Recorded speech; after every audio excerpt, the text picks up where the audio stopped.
안녕하세요. 이화여자대학교 건축학과 김현대 교수입니다.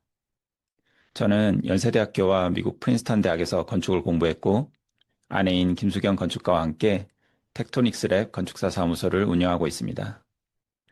텍토닉스 랩은 주거와 문화시설 분야에서 다양한 프로젝트들을 해오고 있는데요.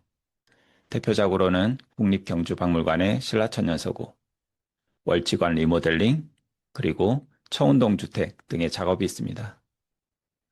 전시나 인스톨레이션 작업으로는 국립중앙박물관의 왕의 서고, 그리고 이화여자대학교 기부자 명예의 전당 등의 작업을 해왔습니다. 국립중앙박물관에는 한국의 국격을 대표하는 문화유산들이 전시되어 있는데요.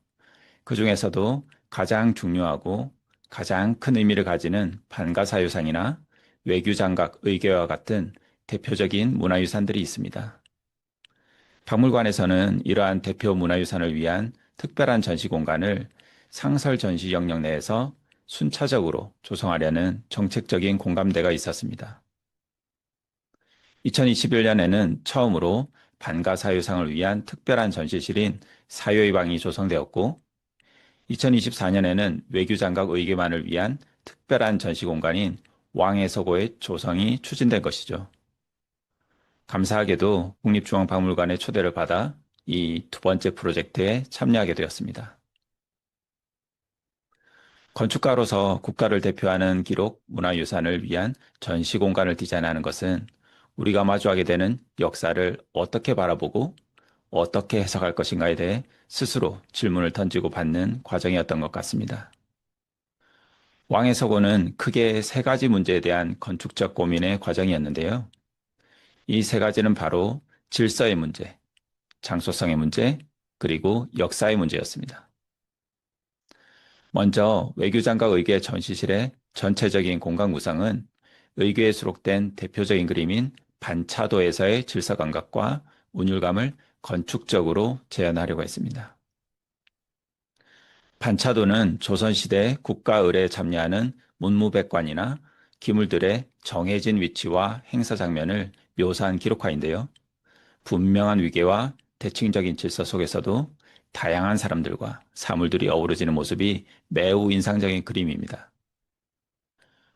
왕의 서고 전시실 역시 공간은 각각의 중요도와 관계성에 의해 그 위치가 정해지고 대칭적 균형과 조화 속에서 각자의 이야기가 펼쳐지는 그런 서사적 공간을 상상했습니다.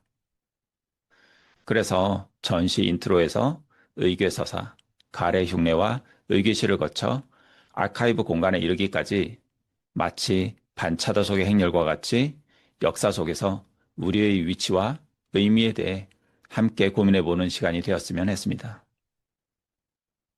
다음으로 장소성의 문제에 대한 고민이 있었습니다.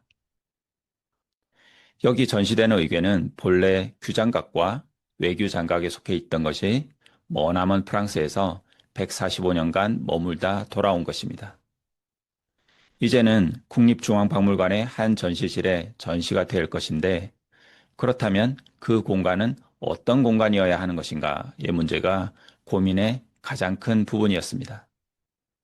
그래서 원래 의궤가 속했던 규장각과 외규장각의 정면 세 칸, 측면 두 칸의 평면 구조를 가져오고 가운데에 기둥 두 개를 더해서 공간의 추상성과 상징성을 높이려고 했습니다.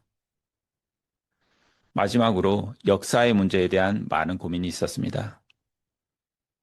프로젝트 초기부터 담당 학예사 선생님들께서 외규 장각 의궤가 거쳐온 순환의 역사에 대해 자주 말씀해 주셨는데요. 외규 장각 의궤는 대부분의 표지들이 해지고 찢겨진 채로 한국에 돌아왔습니다. 이렇게 처참하게 훼손된 표지들이 보여주는 145년 순환의 역사를 있는 그대로 보여주고 싶다는 말씀을 종종 해주셨고, 이런 애정어린 열정이 영감의 큰 원천이 되었습니다. 전시 인트로 공간을 지나 처음 마주하는 의궤서사의 공간은 총 232권의 의궤 표지가 점진적으로 펼쳐지며 관람객을 마주하는 곳입니다. 관람동선의 진행 방향으로 서서히 좁아지는 복도에서 무거운 역사의 중압감을 공간적인 응축에 의한 긴장감을 통해 느낄 수 있었으면 했습니다. 왕의 서고 공간에서 가장 중요한 것은 외교장각 의궤 그 자체의 존재감입니다. 외교장각 의궤는 대부분 왕을 위한 어람용 의궤로 만들어졌습니다. 학예사 선생님들 말씀으로는 어쩌면 한국에 현존하는 모든 책들 중에서 가장 중요한 책이라고 말씀하셨는데요. 어떤 공간에 상징과 의미를 담아낸다고 해도 역시 가장 기억에 남아야 하는 것은 의궤 그 자체라고 생각했습니다. 왕의 서고 내부는 총 232권의 표지가 열지어 서 있는 의궤 서사의 공간과 실제 어람용 의궤들이 진열되는 전시 공간, 그리고 마지막으로 디지털 아카이브에 이르기까지 크게 보면 세 가지 성격의 공간으로 구성되어 있습니다.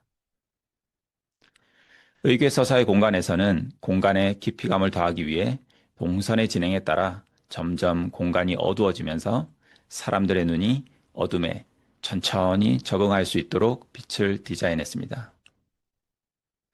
빛은 철저하게 의궤 표지를 위해 존재하고 그 자신은 뒤로 물러날 수 있도록 의도했죠. 전체적으로는 전시 동선의 이야기 흐름에 따라 그리고 구체적인 전시 공간 디자인에 따라 빛의 흐름이 자연스럽게 흘러갈 수 있도록 했습니다. 가장 품격이 높은 명품 의궤가 전시되는 곳에서는 공간은 빛으로 충만한 배경이 되고 관람객은 의궤 속에 펼쳐진 세계에 몰입될 수 있도록 빛의 성격과 강도를 섬세하게 조율했습니다. 문득 시선을 돌려 공간을 올려다보면 끝없이 반사되며 투영되는 추상적인 책의 공간 속에서 의궤와 조우하는 자신의 존재를 느낄 수 있죠. 외교장각 의궤는 1866년 병인 양요 때 프랑스 군대에 의해 무단 반출되었던 조선 왕실 최고의 기록물입니다. 2011년이 되어서야 145년 만에 고국으로 돌아왔죠. 하지만 그 과정은 결코 쉽지 않았습니다. 그리고 영구 반환이 아닌 영구 임대의 형식으로 지금 우리 곁에 있는 것이죠. 찢어지고 해진 의궤 표지들을 보면 나라와 민족의 힘이 얼마나 소중한 것인지 정말 절실하게 느껴집니다. 역사는 그대로 반복되지는 않지만 운율을 가진다고 했습니다. 최근 우리는 국제 정세가 급변하고 지정학적으로 매우 혼란스러운 국면으로 접어들고 있습니다. 왕의 서고에서 만나는 외교장각 의궤를 통해 역사의 소중함을 다시 한번 느끼고 우리의 위치와 그 의미에 대해 함께 고민해보는 그런 장소가 되기를 희망합니다.